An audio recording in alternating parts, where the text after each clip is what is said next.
Sois élevé,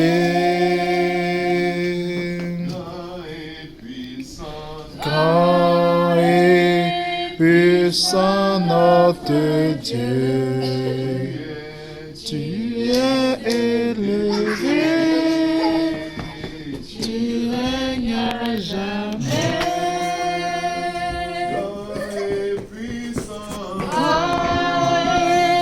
Puissant notre Dieu, tu es élevé, tu règnes à jamais. Oh, puissant notre Dieu, tu es élevé, tu règnes à jamais.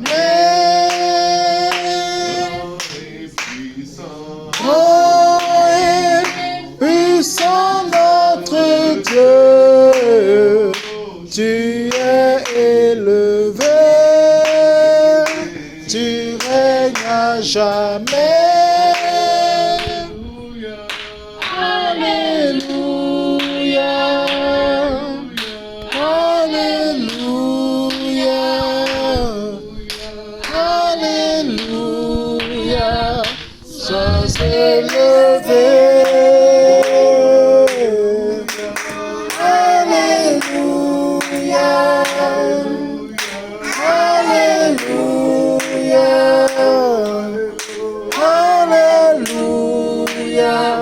Sois élevé. Alléluia.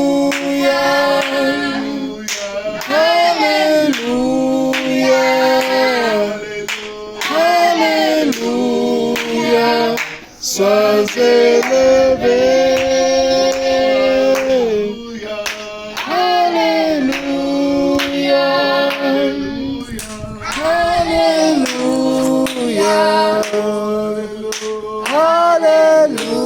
Alléluia, sois élevé. Alléluia, Alléluia, Alléluia, sois élevé. Alléluia, Alléluia, Alléluia, sois élevé. Alléluia, Papa, nous bénissons ton nom, Jésus. Merci éternel pour un temps comme celui-ci. Papa, merci de nous rassembler dans ta présence. Merci de nous donner un temps, Papa, ta parole ce soir. Papa, alors que nous sommes là, nous voulons nous abandonner en tes mains, Jésus, afin que tu parles à nos cœurs, tu parles à nos âmes, Papa. Viens nous enseigner d'une puissante manière. Donne-nous des directions claires, Papa. Exhorte, fortifie-nous, Papa, encourage-nous, Jésus, au travers de ta parole, Papa. Papa, viens et prends le contrôle de toutes choses et que l'honneur et la gloire te reviennent, Papa. Au nom de Jésus, au nom de Jésus, Papa, nous bénissons ton nom. Nous bénissons ton nom, Jésus, pour tout ce que tu fais. Nous bénissons ton nom, Jésus. Alléluia, Alléluia, Alléluia, Alléluia, Jésus, Jésus. Au nom de Jésus. Merci pour ta grâce, Seigneur. Merci pour tes faveurs, Seigneur. Merci Jésus, Jésus, Jésus, Jésus, Jésus. Au nom de Jésus. Après je te promets, ok? Après je te promets. Non, pas maintenant, après. Je t'entends. Parle-nous, Seigneur. Étends ta main sur nous, Seigneur. Enseigne-nous, Seigneur. Au nom de Jésus. Alléluia, Alléluia. Au nom de Jésus. Amen.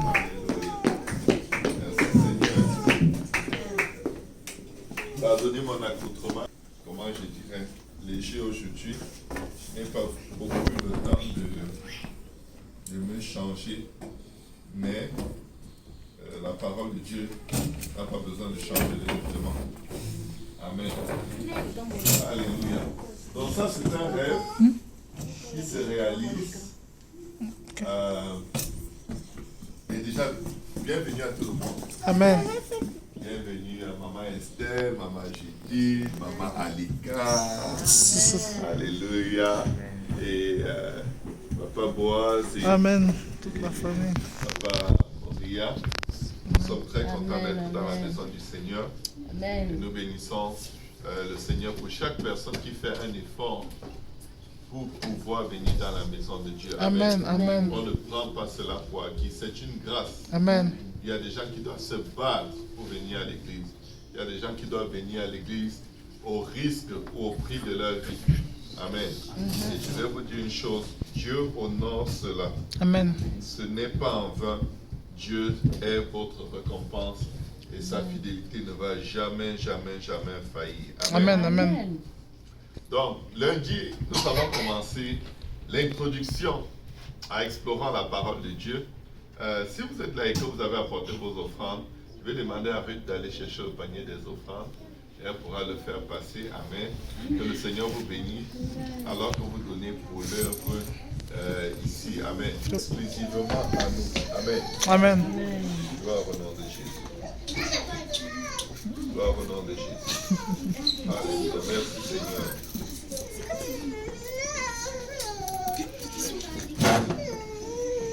Le Seigneur est bon. Amen. Amen. Alléluia. Le Seigneur est très très bon.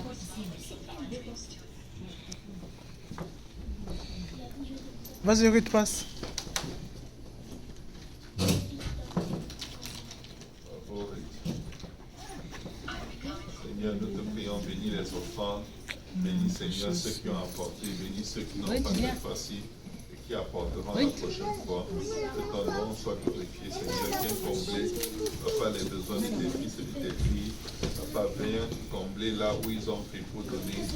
Permets, Éternel, qu'il ne manque jamais de provision dans leur maison, Seigneur. Réponds à leurs besoins au-delà de leur capacité personnelle, financière. Et que, Seigneur Jésus, ils élargissent l'espace de leur vie, de leur cœur, afin que tu les combles. Au nom de Jésus-Christ. Que quelqu'un dise au nom de Jésus. Au nom de Jésus. Amen.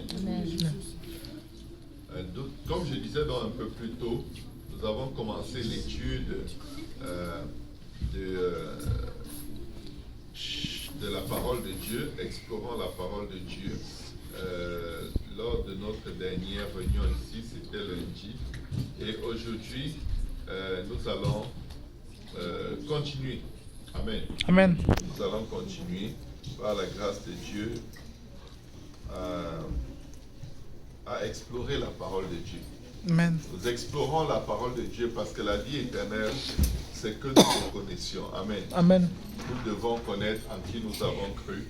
Nous devons connaître quelle est sa pensée. Nous devons connaître quel est le battement de son cœur. Nous devons juste tout faire pour connaître Dieu. Amen. Amen. Nous devons tout faire pour connaître Dieu un peu plus tous les jours. Amen.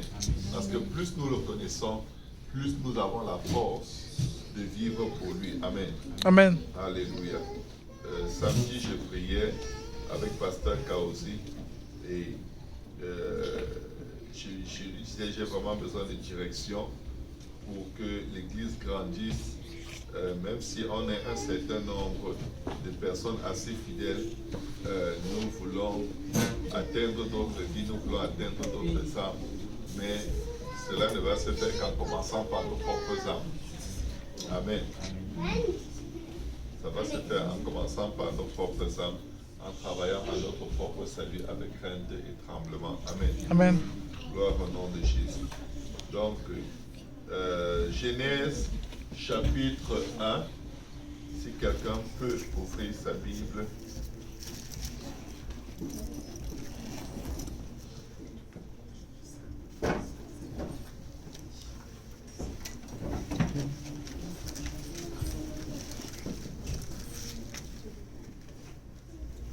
La dernière fois, j'ai défié tout le monde d'aller chercher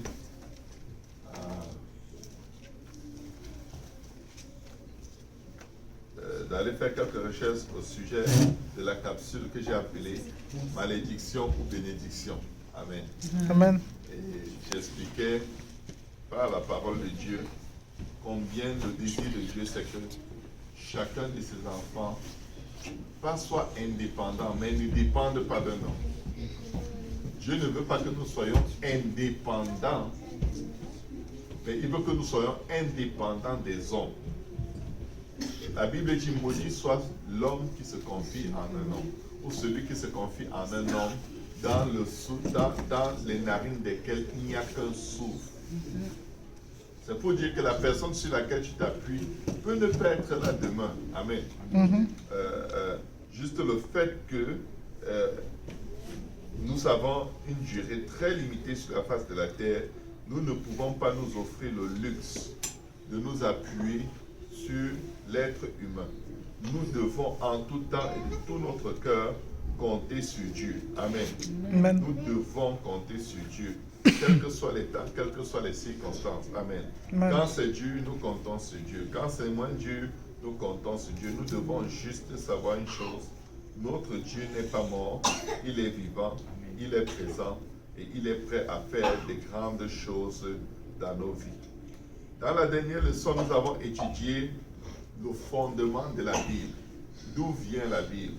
Nous avons vu que la Bible n'est pas le fruit de l'intelligence humaine. Amen. Amen. La Bible est inspirée par Dieu. La Bible est la parole de Dieu et la parole de Dieu a été préservée tout au long des âges. Amen. Des millénaires. Amen. Et Dieu préserve sa parole. Pourquoi est-ce qu'il la préserve? Parce qu'il savait que nous en aurions besoin aujourd'hui. Il a vu notre génération à l'avance et il savait que nous aurons besoin de cette parole pour être sauvés, pour avoir la vie éternelle. Un jour, Pasteur Kaossi a rêvé qu'il était en train de donner des études bibliques. Il allait d'un lieu à l'autre donnant des études bibliques. Et à un moment, il allait quelque part donner une étude biblique. Et là, il se retrouve dans un très, très beau jardin. Le plus beau jardin que ses yeux aient jamais vu, que son imagination ait jamais pu concevoir. L'endroit était tellement beau, tellement pur, tellement magnifique. Devinez où il était? Il était au ciel. Il dit, oh, je suis arrivé. Comment je fais pour arriver ici? Comment? Il a commencé à se poser toutes sortes de questions. Et il était en chemin pour aller donner une étude biblique. La Bible dit que ceux qui auront enseigné la multitude brilleront comme les étoiles du ciel. Amen. Amen. Je vous dis, ça c'est le plus beau, la plus belle occupation sur la face de la terre. C'est le plus beau métier sur la face de la terre. Enseigner la parole de Dieu. Parce que la parole que tu enseignes te sauve toi-même qui la prêche et elle sauve aussi ceux qui l'écoutent. Pourquoi Paul disait à Timothée, veille sur ton enseignement. Car en agissant ainsi, tu te sauveras toi-même et tu sauveras ceux qui t'écoutent. Quelqu'un va dire, mais je n'ai personne à qui donner l'étude biblique. Pendant longtemps, j'ai cru ça aussi pour moi. Je disais, mais à qui je vais donner l'étude biblique? Et là, je réfléchissais à gauche et à droite. Il faut que je cherche quelqu'un à qui donner une étude biblique. Et c'est comme si à un moment, waouh, on se dit, mais il n'y a plus d'études bibliques, c'est fini. Les gens sont où? Mais les gens sont là. Chacune de nos maisons a au moins 3 personnes qui peuvent avoir l'étude biblique. Les enfants. Amen. Amen. C'est bien beau de vouloir courir après ceux qui ne sont pas encore sauvés pour donner une étude biblique. Mais je vous garantis, la Bible n'est jamais périmée pour les gens de nos propres maisons, qui sont nos enfants qui sont nés dans la parole. Nous pouvons leur donner des études bibliques en attendant que Dieu aille chercher d'autres gens à l'extérieur pour que nous donnions des études bibliques. Amen. Amen. Parce que si on court toujours après ceux qui ne sont pas sauvés, devine quoi? On va négliger ceux qui sont sauvés. On va négliger ceux qui viennent déjà à Dieu. On va négliger de prendre soin du troupeau que Dieu nous a d'abord donné. La Bible dit quoi? Si un berger perd une brebis, qu'est-ce qu'il fait? Il sécurise d'abord les 99 qu'il a. Enseigner d'abord à ce que Dieu nous a déjà donné, c'est-à-dire nos époux, épouses, enfants, c'est fondamental. Parce que si tu t'en vas sauver quelqu'un que tu ne connais pas, et pendant que tu es en route, on t'appelle pour te dire, ah, on a trouvé ton fils dans un bar. Qu'est-ce que tu vas faire? Tu vas faire demi-tour pour demander à ton fils, qu'est-ce qui t'a pris? Amen. Qu'est-ce qui se passe?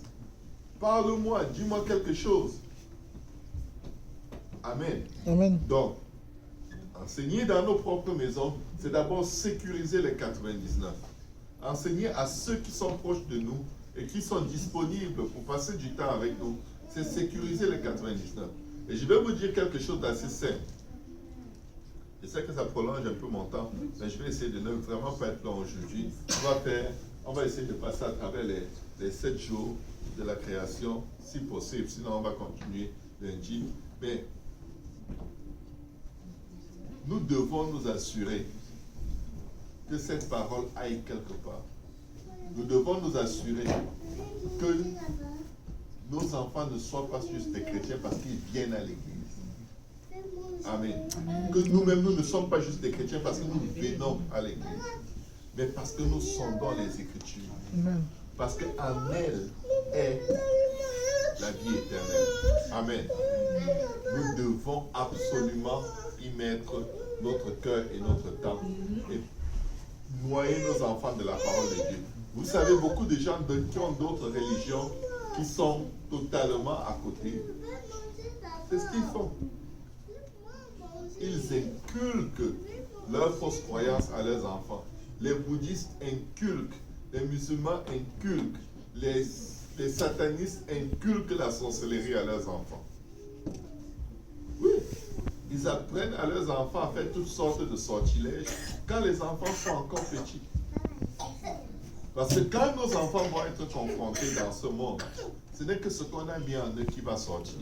Si on n'a rien mis en eux, bon, ils vont essayer de dire, oh, je ne dois pas faire ça parce que papa va se fâcher. Oh, je ne dois pas faire ça parce que maman va se fâcher. Même si la raison semble bonne, ce n'est pas la bonne raison.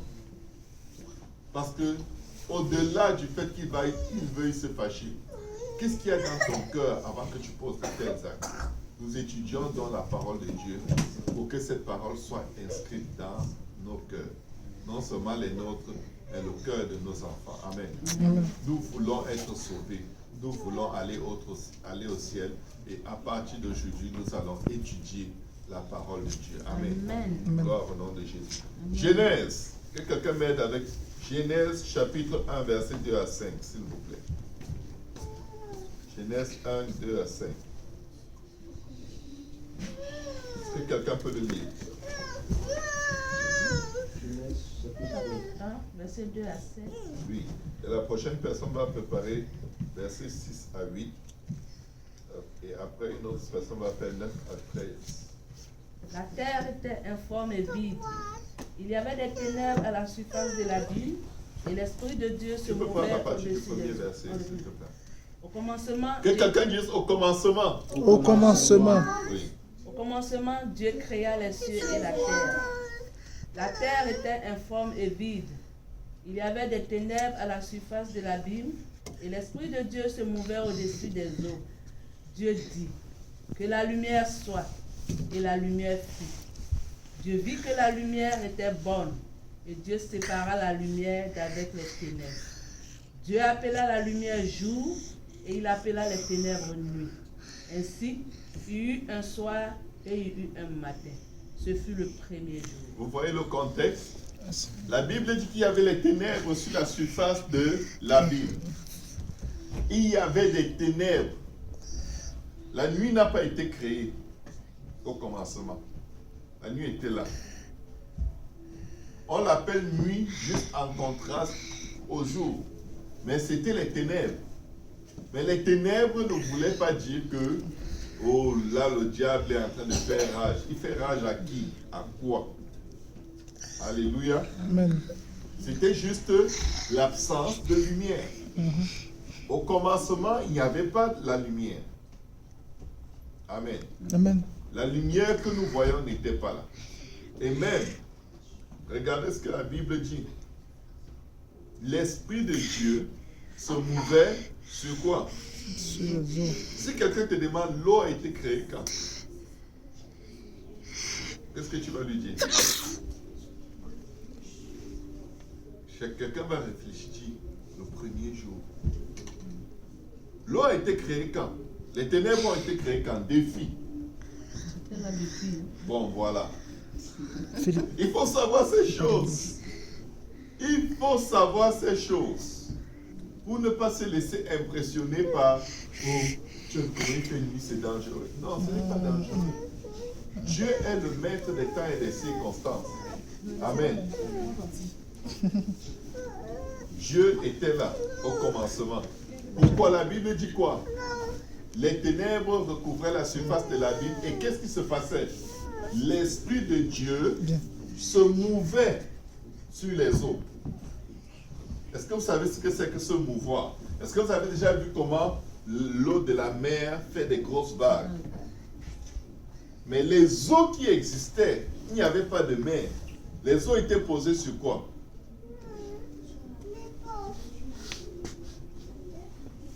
Pardon? Sur la terre. Non, il n'y avait pas la terre. Il dit sur la terre. Il n'y avait pas encore la terre, Philippe. Il n'y avait pas la terre. Les eaux existent avant que la terre existe. Pardon? Les eaux étaient posées sur quoi? N'ayez pas peur.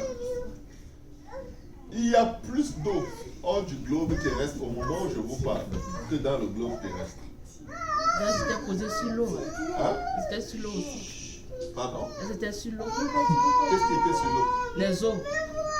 Faut la laisser, laisse-la. Elles étaient juste dans le vide, au-dessus, sur le vide. Comme vous voyez les nuages dans le ciel, les nuages que vous voyez suspendus en l'air pèsent des tonnes et des tonnes et des tonnes. Mais les nuages sont faits de quoi? Sont faits de quoi? D'eau. C'est l'eau. De même que les nuages que vous voyez sont suspendus sur le vide, c'est exactement comme ça que l'eau liquide était suspendue dans le vide. Alléluia. Amen. Et il y avait des ténèbres partout.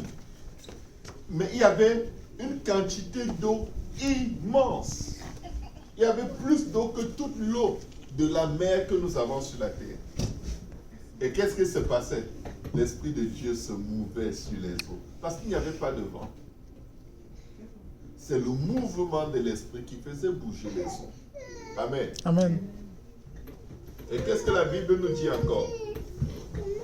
Genèse 1, verset 4. Baptiste, lis. Dieu dit qu'il y ait une étendue entre les eaux et que Non, Verset 4. lève-toi pour lire. Genèse 1, verset 4. Dieu vit que la lumière était bonne et Dieu sépara la lumière d'avec les ténèbres. Dieu appela la lumière jour et il appela les ténèbres nuit. Ainsi il y eut un soir, il y eut un matin. Ce fut le premier jour. Amen. Merci beaucoup. Tu peux t'asseoir. Alléluia. Verset 3. Dans cette situation de vide, de silence peut-être absolu, je ne sais pas s'il y avait un silence ou s'il y avait du bruit, mais je ne vais pas imaginer parce que je vais m'accrocher aux Écritures. Amen. Amen. Parce que l'imagination peut te faire créer quelque chose qui n'était pas au commencement. Amen. La terre était informe et vide, il y avait les ténèbres à la surface de l'abîme et l'Esprit de Dieu se mouvait au-dessus des eaux. Ça, c'est un contexte. Bon, la Bible parle déjà de la terre dès le premier verset. Mais la terre n'est pas encore...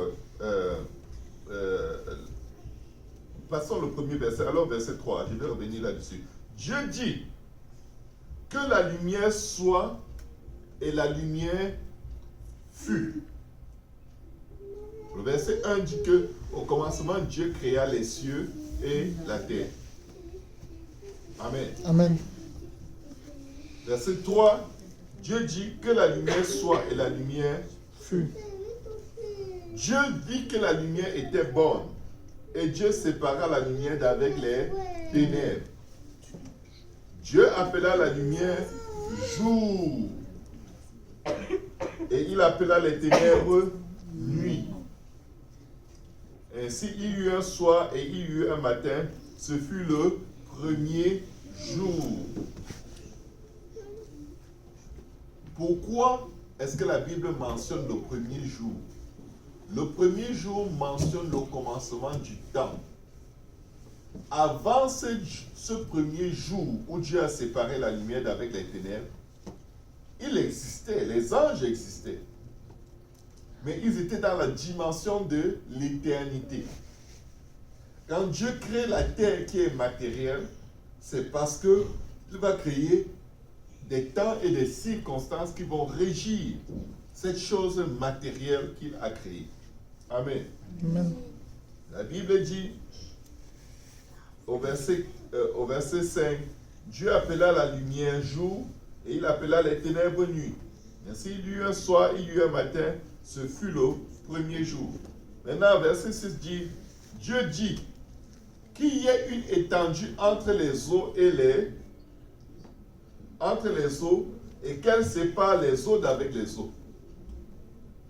Qu'il y ait une étendue entre les eaux et qu'elle sépare les eaux d'avec les eaux.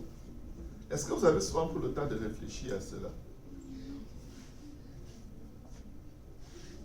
Le firmament que nous voyons, c'est-à-dire cette enveloppe qui recouvre tout le globe terrestre, c'est cette étendue. Nous l'appelons comment? Ciel. Avant le deuxième jour, ça n'existait pas. Ça n'existait pas. Un ciel s'est formé. Il y avait les cieux. Au commencement, Dieu créa pas le ciel et la terre. Les cieux, c'est-à-dire l'étendue absolue que les scientifiques essayent toujours de mesurer jusqu'à date, mais ils ne finissent pas. Maintenant, Dieu crée le ciel, ce que nous allons appeler le ciel, qui est ce firmament que nous voyons. Mais qu'est-ce que ce ciel vient faire? Quand Dieu l'appelle à l'existence, il vient dans le vide et il prend une partie des eaux à l'intérieur. C'est comme s'il crée une bulle qui se forme et qui en prend une partie des eaux. Il dit bien que l'étendue sépare les eaux d'avec les eaux. Qu'il y ait une étendue, verset 6, et qu'elle sépare les eaux d'avec les eaux. Maintenant, on va savoir ce que ça veut dire, les eaux d'avec les eaux. Tout est dans la Bible, on n'invente rien. Amen. Et Dieu fit l'étendue, verset 7, et il sépara les eaux qui sont où? Au-dessous de l'étendue, c'est-à-dire au-dessous du firmament, d'avec les eaux qui sont au-dessus de l'étendue. Et ici même, la Bible nous parle d'une chose qui a pris des millénaires aux scientifiques à découvrir. Il n'y a pas très longtemps que les scientifiques ont découvert que les masses d'eau qu'il y a hors du globe terrestre sont plus grandes que toutes les masses d'eau qu'il y a sur la face de la Terre. Il n'y a même pas 100 ans qu'ils l'ont découvert. C'est dans ce siècle qu'ils l'ont découvert. Ils étaient ignorants, il n'y a que la Bible qui en parlait.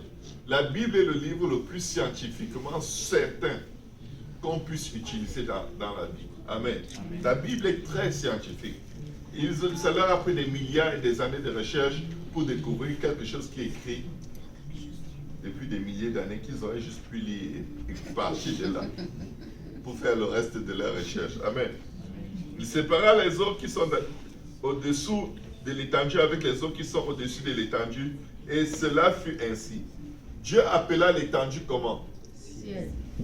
Donc, si on te demande le ciel, il a été créé quand? Tu sais. Amen. Amen. Tu sais. Le ciel a été créé le deuxième jour. Lorsque Dieu a commandé à l'étendue de séparer les eaux d'avec les eaux. Amen. Dieu appela l'étendue ciel. Ainsi il y eut un soir, il y eut un matin. Ce fut le second jour. Mais regardez bien, quand le ciel se forme, ça c'est pas la terre, ok? Ça c'est pas la terre, ça c'est la lune. Quand le ciel se forme, il n'aurait même pas dû mettre la lune ici, parce que la lune est créée après. La lune n'est pas créée, ni les étoiles, la lune, les étoiles, le soleil, ils ne sont créés que loin, loin, loin devant. Amen. La lune est créée le 4e jour. Mais il y a une erreur dans notre dessin parce qu'on a déjà mis la lune. Alléluia. Donc, oubliez ça. Ça sent sur ma main. Bon. Donc, juste là, il n'y avait pas de lune. Mais il y avait une lumière. Il a dit que la lumière soit. Il n'y avait pas de soleil, il n'y avait pas d'étoiles, il n'y avait aucun astre. Mais il y avait la lumière. Elle venait d'où?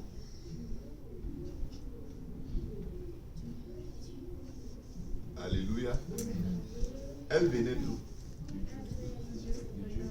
De la parole de Dieu, qui est Dieu lui-même.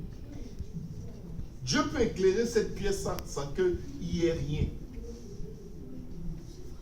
Il a juste ordonné que ce soit éclairé, c'est éclairé. Et tu ne peux pas, il peut éclairer sans que tu n'aies une source matérielle que tu peux toucher. Il peut donner la même luminosité qu'on a ici, sans qu'il y ait un point de départ de lumière. C'est juste éclairé parce que c'est sa parole. Il est la lumière. Amen. Amen. Gloire au nom de Jésus. Dieu dit, regardez maintenant, Dieu dit, verset 9, que les eaux qui sont en dessous du ciel se rassemblent en un seul lieu. Pourquoi il demande aux eaux qui sont en dessous du ciel de se rassembler? Parce que quand Dieu a formé le ciel, cette bulle, si on peut dire comme ça, elle a englobé en elle beaucoup d'eau et avec elle la terre. Au commencement, Dieu créa les cieux et la terre. Donc, c'est comme, vous voyez souvent les bulles de Noël, pendant les périodes des fêtes de Noël, où ils ont une maison dedans avec plein d'eau et des petits trucs blancs. Quand on tourne la boule, on dirait une boule magique. Les petits trucs tombent comme s'il neige. Ça crée un scénario d'une journée enneigée. Quand Dieu a créé le ciel, c'est comme ça que le firmament a pris la terre à l'intérieur. C'est pourquoi maintenant la terre, quand elle va paraître, quand elle va, du moins, être dans une atmosphère où elle peut donner la vie, elle est d'abord complètement dans le ventre des eaux, si on peut dire ça. La terre vient à l'existence, du moins à sa manifestation visible dans un monde en sortant des eaux. La Bible dit ceci. Dieu dit que les eaux qui sont au-dessous du ciel se rassemblent en un seul lieu et que le sec paraisse, et cela fut ainsi. Donc Dieu a dit un seul mot, et qu'est-ce qui s'est passé? L'eau a commencé à se reculer. Mais toujours en restant dans le globe. Et maintenant, la terre qui était enveloppée d'eau, cette terre qui, au verset 1, était informe et vide, a eu le temps de boire beaucoup d'eau. Si vous prenez un tas de terre et vous mettez dans un seau d'eau, qu'est-ce qui se passe? La terre aspire l'eau. Pourquoi est-ce que Dieu a fait ça comme ça? Parce que la terre n'avait pas de vie en elle, jusqu'à ce que l'eau l'englobe. Dieu a créé le ciel ou le firmament pour que le firmament puisse être comme un seau ou une boule d'eau dans laquelle il pouvait enfermer la terre. Et regardez l'analogie. Quand un bébé vient au monde, il est dans quoi? Dans une poche d'eau. La terre est née comme les bébés naissent du sein de leur mère. La Bible dit que l'homme a été formé de quoi? De la poussière de la terre. Amen. Mais l'homme vient au monde toujours selon le même principe par lequel la terre est venue à exister comme étant un lieu habitable. Amen. Amen. Dieu dit, verset 10, Dieu appela le sec terre et il appela l'amas des eaux mer. Dieu vit que cela était bon. Est-ce que vous comprenez bien? Dieu a appelé le sec terre. La Bible a dit, au commencement, Dieu créa les cieux et la terre. La terre était informe et vide. Et l'Esprit de Dieu se mouvait sur les eaux. Il n'y avait pas de contact entre les eaux et la terre encore. Jusqu'à ce que Dieu crée le firmament qui est le ciel.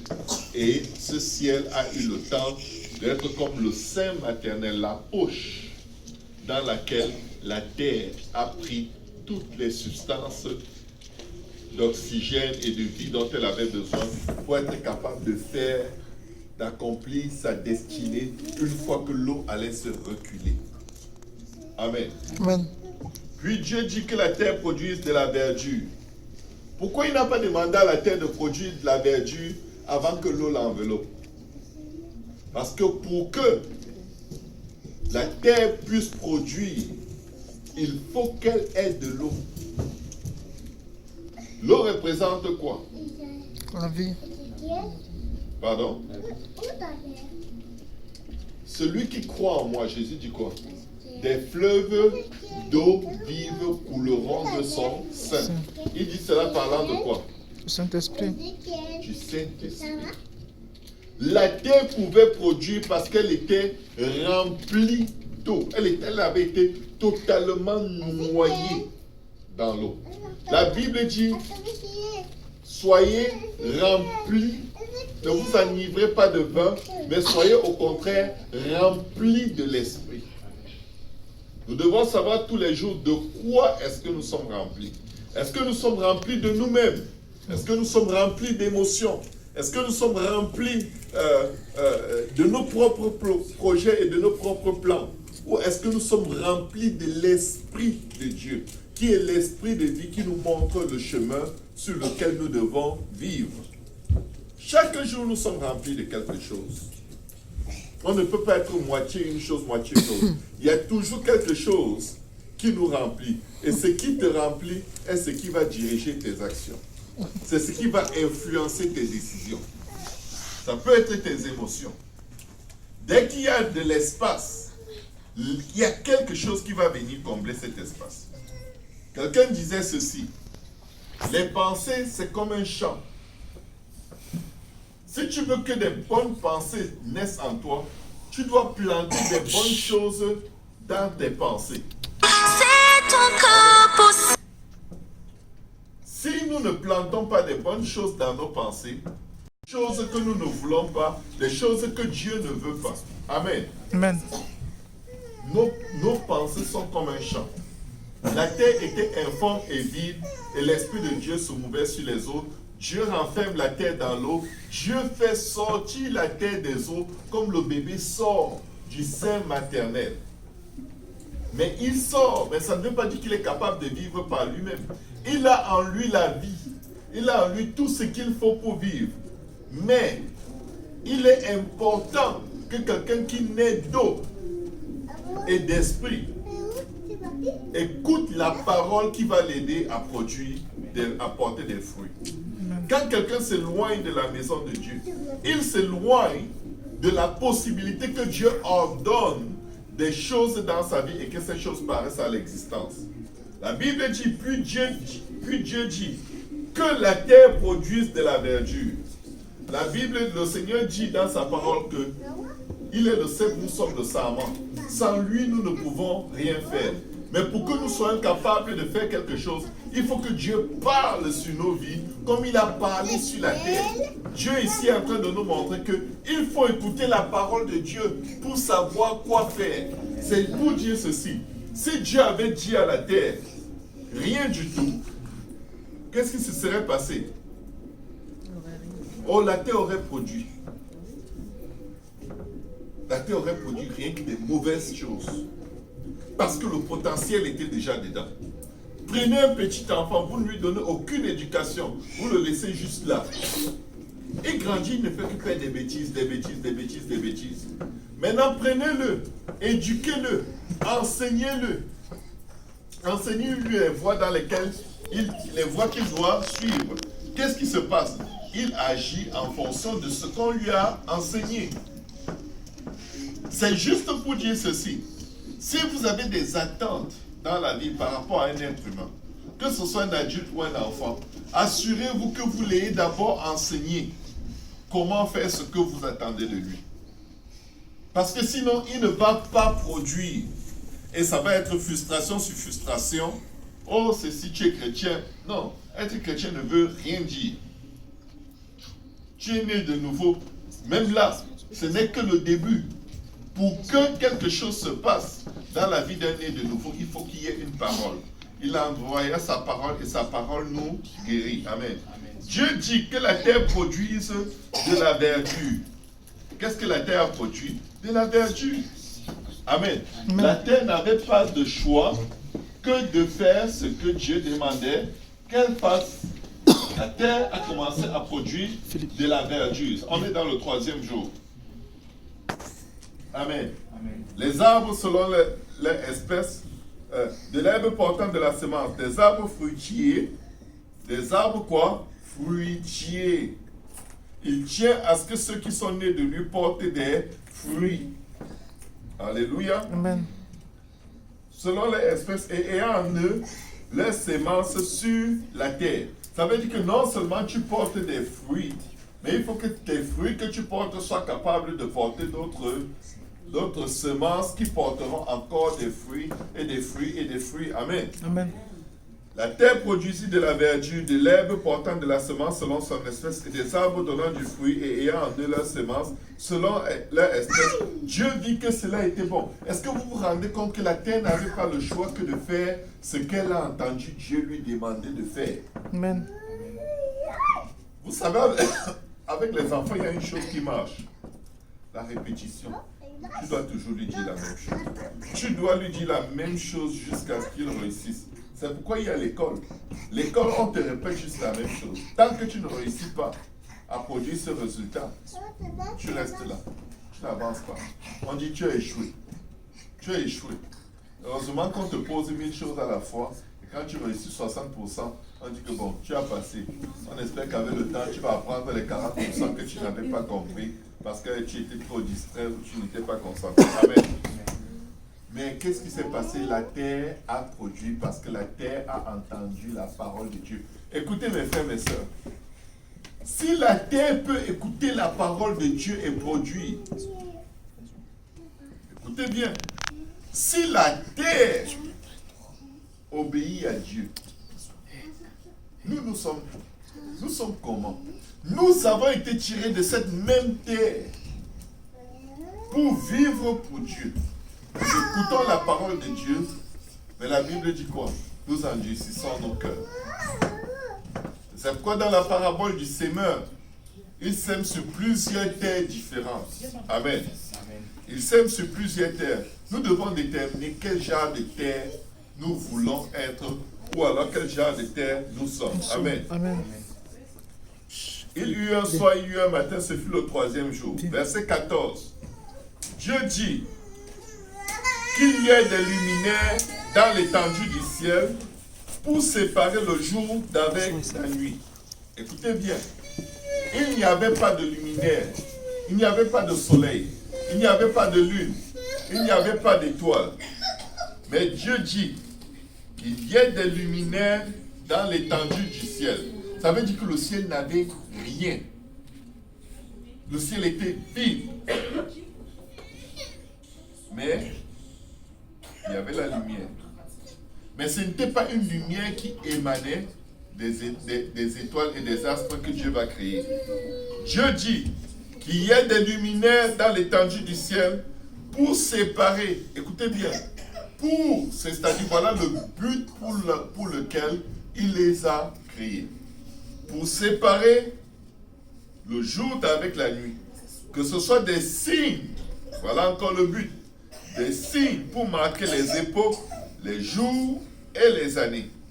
Et qu'ils servent de luminaire dans l'étendue du ciel pour éclairer la terre, et cela fut ainsi. Le Seigneur dit, que votre lumière brille donc devant les hommes. Que votre lumière brille où? Devant les hommes. Quelqu'un va dire, Dieu ne regarde pas à l'extérieur, il regarde seulement à l'intérieur. Dis-lui, ta lumière doit briller devant les hommes.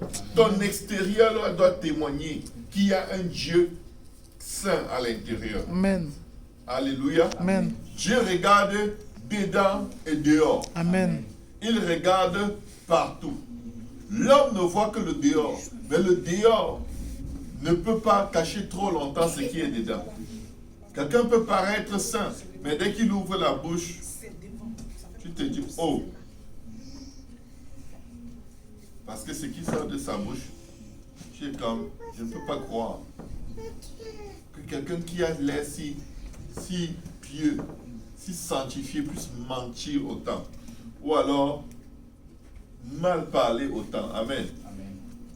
Tôt ou tard, ta vraie lumière va paraître. La Bible dit que la bouche parle de l'abondance du cœur.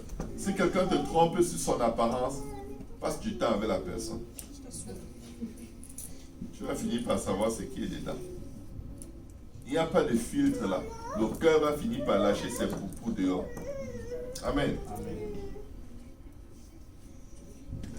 Gloire au nom de Jésus. Amen.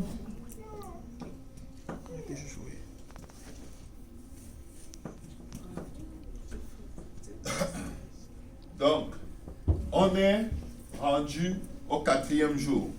Dieu dit qu'il y a des luminaires dans l'étendue du ciel pour séparer le jour d'avec la nuit et que ce soit des signes pour marquer les époques, les jours et les années. C'est parce qu'on entre dans la dimension du temps.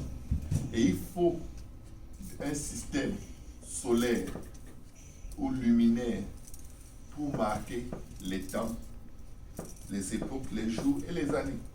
Amen. Amen. Et qu'ils servent de luminaire dans l'étendue du ciel pour éclairer la terre. Et cela fut ainsi. Mais avant eux, il y avait déjà la lumière. Amen. Amen. Dieu fit les deux grands luminaires, le plus grand luminaire pour présider au jour et le plus petit luminaire pour présider à la nuit. Il fit aussi les étoiles. Que quelqu'un dise les étoiles. Les étoiles. Amen. Dieu les plaça dans l'étendue du ciel pour éclairer la terre, pour présider au jour et à la nuit, et pour séparer la lumière d'avec les ténèbres. Dieu vit que cela était bon. Ainsi, il y eut un soir, il y eut un matin, ce fut le 4e jour. On est au 4e jour. On est déjà au 4e jour. Qu'est-ce qui se passait dans la mer pendant tout ce temps? Parce que les eaux s'étaient déjà reculées. Qu'est-ce qui se passait dans la mer? La terre avait déjà produit la verdure, les herbes vivantes. Alléluia. Amen. La terre avait déjà produit pas mal de choses. Parce que Dieu avait ordonné qu'il en soit ainsi. Amen. Amen. Donc tout le système alimentaire des animaux et des hommes était créé d'abord. Parce que tout ce que Dieu crée, il crée en ordre. Avant de donner un enfant à une famille, Dieu a déjà préparé les provisions. Amen. Pour toute la vie de cet enfant. Je vous dis, Dieu a déjà préparé les provisions. Quand on manque les moyens de faire ci ou ça par rapport à un enfant, c'est parce que ces moyens ont été dévorés. Quelque chose est passé et a ravi. Ou alors, ces moyens sont encore entre les mains de Dieu et Dieu attend seulement qu'on demande. Alléluia. Amen. Pour chaque enfant qui est malade ou qui va tomber malade, Dieu a prévu la guérison. Amen. On pense seulement aux choses matérielles, mais même les événements de la vie. Pour chaque être humain qui est sur la face de la terre, Dieu a déjà prévu un chemin pour s'en sortir. Donc, ainsi il y eut un soir, il y eut un matin, ce fut le 4e jour. Dieu dit, regardez maintenant, que les eaux produisent en abondance des animaux vivants. Et que les oiseaux et que des oiseaux volent sur la terre vers l'étendue du ciel. Les animaux qui ont été créés viennent d'où? On vient de lire. Tout vient de l'eau. C'est pourquoi, quand les scientifiques étudient la génétique, ils ont toujours l'impression que tout le monde sort de l'eau. On était d'abord des têtards, selon eux. Ensuite, on est devenus des crapauds. Ensuite, des crapauds ont marché sur la terre. Et ils ont perdu 2 pattes. Ou on était des poissons, et ainsi de suite. Ils ont toujours l'impression qu'on dirait que tout sort de l'eau. Mais tout sort de l'eau, c'est écrit là-dedans depuis. Je veux dire, ils ont dépensé des milliards en recherche scientifique, alors qu'il y avait un verset biblique qui disait que tout sort de l'eau. Le monde serait vraiment meilleur si tout partait des Écritures pour se développer. Amen. Amen. Dieu créa les grands poissons et tous les animaux vivants qui se meuvent et que les eaux produisirent en abondance. Les animaux vivants qui se meuvent, c'est-à-dire qui marchent, qui se déplacent.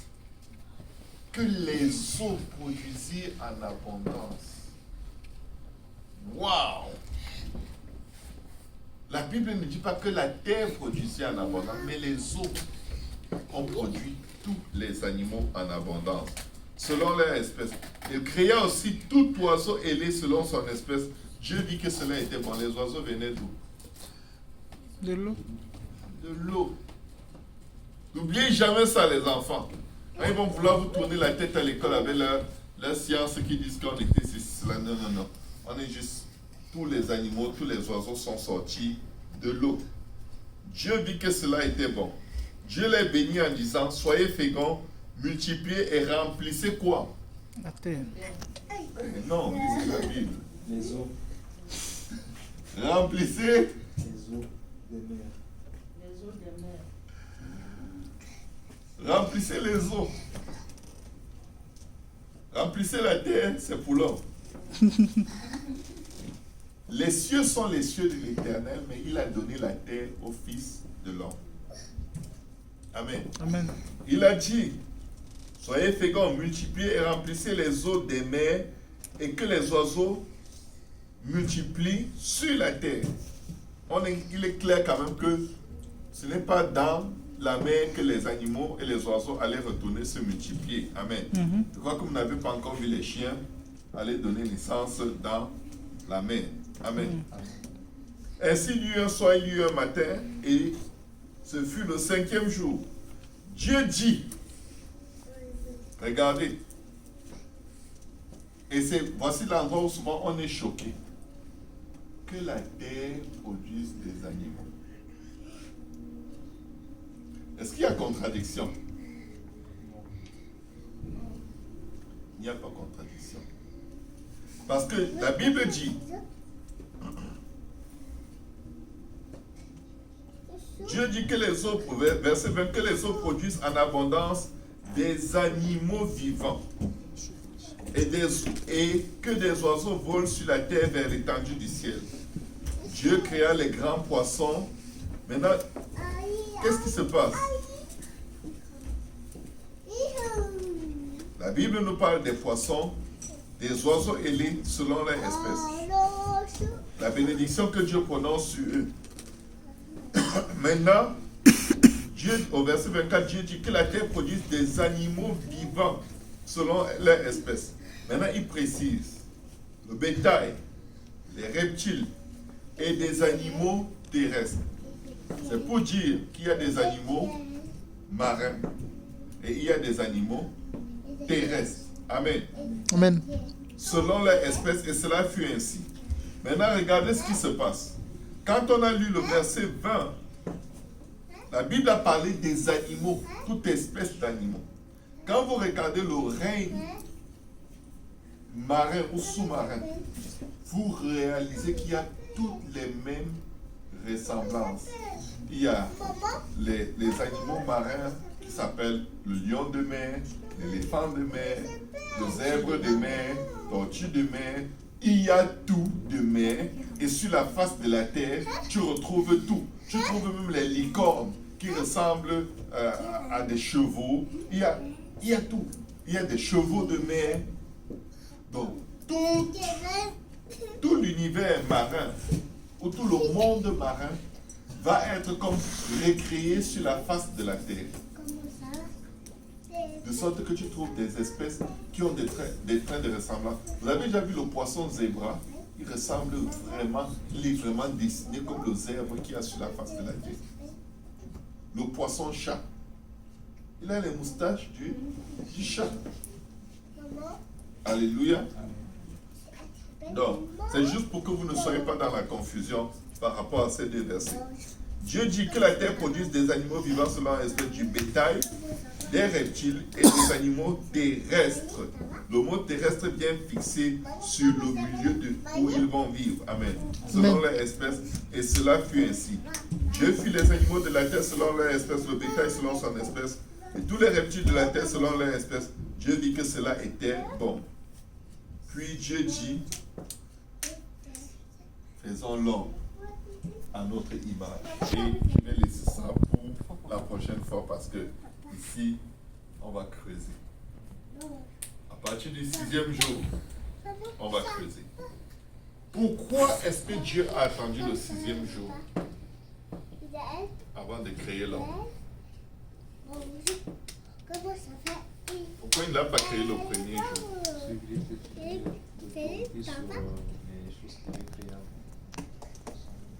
Il devait lui donner l'autorité, mais il pouvait les créer après lui donner l'autorité pareil. Pour préparer la substance, tout ce que l'homme devait avoir avant, la provision. En fait, tout ce dont l'homme devait avoir besoin avant d'être créé, Dieu l'a d'abord créé. Tout. Aujourd'hui, vous mangez les animaux, n'est-ce pas? Vous savez.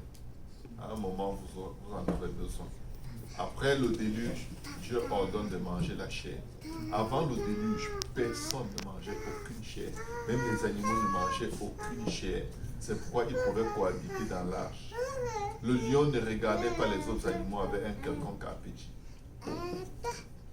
Parce que si le lion mangeait déjà la viande, Dieu aurait dit à Noé, il faut abattre beaucoup de gigots parce que pendant le temps vous allez faire la l'arche. Il n'a eu besoin que de prendre de l'herbe, des graines, des herbes, des graines, des herbes. Tout le monde était végétarien. Tout le monde. Et pourquoi est-ce que ça marchait? Parce que la création n'était pas encore déchue. Donc il n'y avait pas de maladie. Mais après que le péché soit entré dans le monde, les maladies sont entrées. Dieu dit, regarde, vous devez manger de la viande. Parce que ça va être dur. Puisque la terre qui produisait de l'herbe par laquelle vous vous nourrissiez, la terre est maudite. Donc l'herbe que ça va produire, ce n'est plus du tout la même chose. Vous voyez les antilopes qui passent là-bas, on dit quoi? Agouti. Et vous allez devoir courir après eux et négocier pour les avoir dans vos mains. Amen. Est-ce que quelqu'un a des questions? Pas de questions? Oui, maman. Hein, tu veux que... Ma question. Si c'est de savoir si sous la terre, il y a un monde là. Mais, Parce qu'on parle de au nom de Jésus, tous genoux fléchiront. Au nom de Jésus, tous genoux fléchiront. Dans les cieux, sur la terre et sous la terre. La Bible parle de quoi? La Bible, n'est-ce pas? D'accord. C'est dans Les le jardin. profondeurs de la Bible. Quand la Bible parle de l'enfer qui s'élargit tous les jours, il y a beaucoup de références bibliques qui nous donnent la conviction que la mort, le séjour des morts, est sous la terre. Ce n'est pas quelque part dans le ciel. D'accord. Tout ce qui est mauvais est resté ici sur la terre.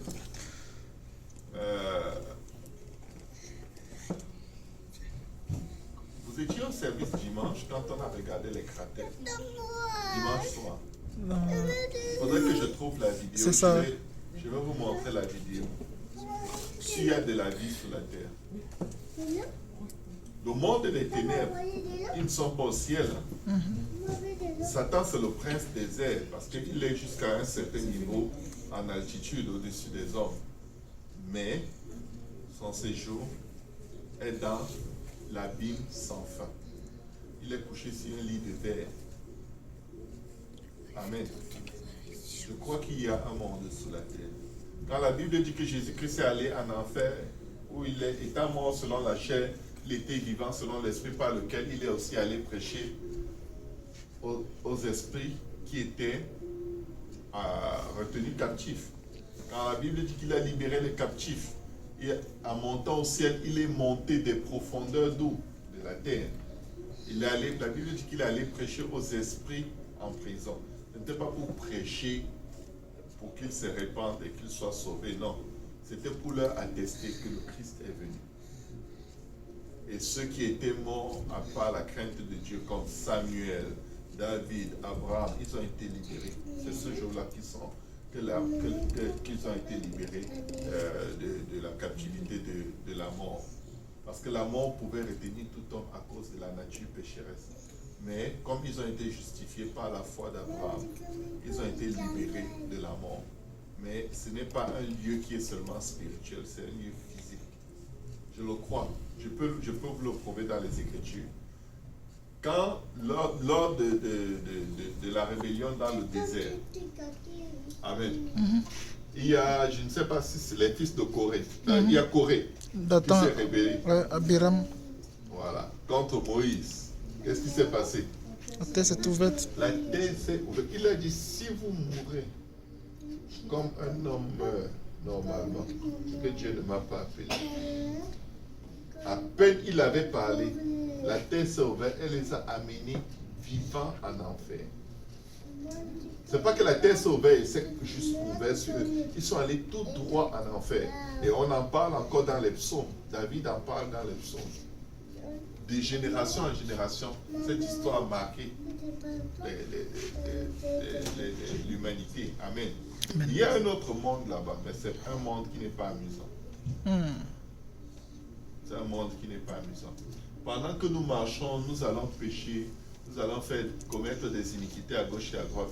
Il y a des gens sous nos pieds qui sont en train de dire, oh non, quelqu'un va-t-il aller lui parler?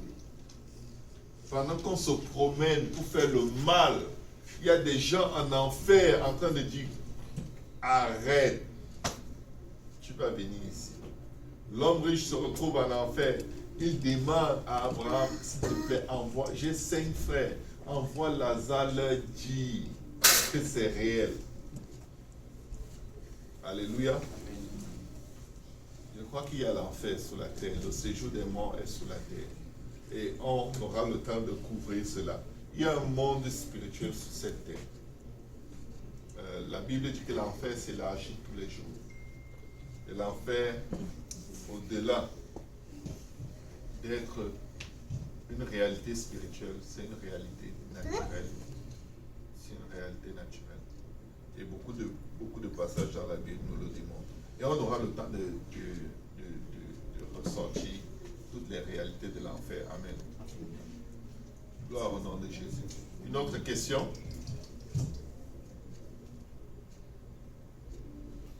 Good. S'il n'y a pas d'autres questions, on va se lever. On va prier. Prendre grâce au Seigneur. Et demander son aide.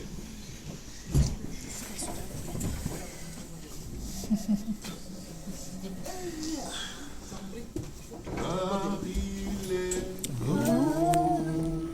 Dieu est digne de régner. Ramasse tes affaires. Et sur le trône. Après. Nous élevons nos voix pour l'adorer.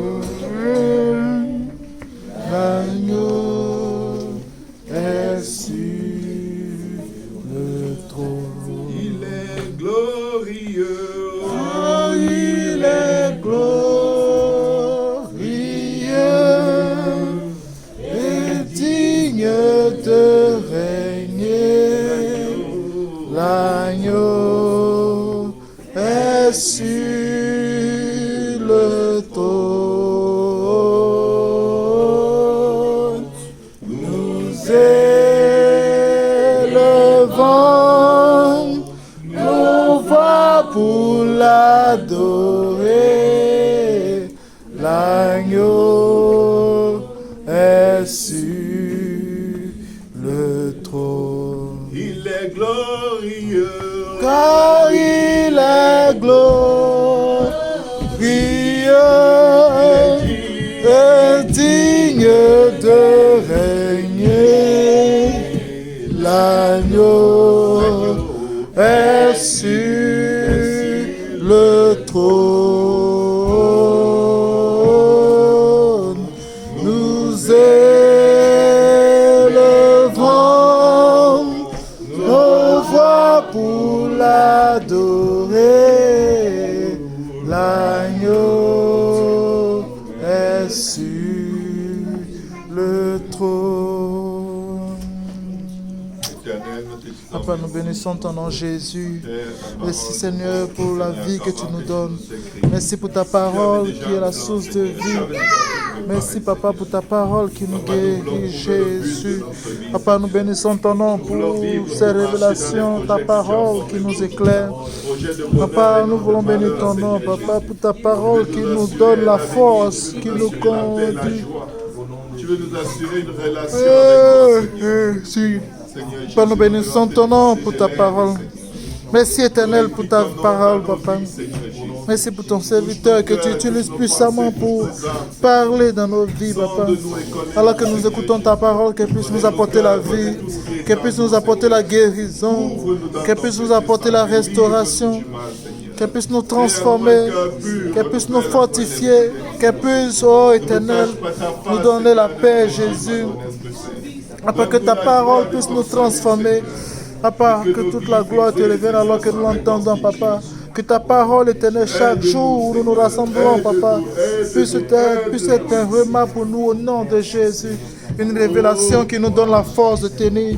Une révélation qui nous donne la force de marcher dans tes voies. Papa, que toute la gloire, Jésus, te revienne. Papa, parle-nous encore chaque jour. Parle-nous encore chaque jour, Papa, au travers de ta parole. Éclaire notre sentier, éclaire nos vies. Couvre-nous par ta main puissante. Au nom de Jésus. Au nom de Jésus. Papa, couvre-nous, Papa, par ta main puissante. Éclaire-nous, Jésus. Oh, Papa, gloire te revienne. Papa, touche le cœur de chacun de nos frères et sœurs. Attire dans ta présence des centaines de personnes qui viendront et entendront ta parole, qui seront bénis et transformés par ta parole. Couvre-nous, Papa. Et alors que nous venons, Papa, que ta parole nous parle, que ta parole nous change. Au nom de Jésus. Au nom de Jésus. Amen. Acclamons le Seigneur. Alléluia. Alléluia. Gloire à Jésus. Papa, tu es digne de tout louange, Jésus. À toi seul l'honneur et la gloire. Seigneur, vous bénisse. Au nom de Jésus. Les autres.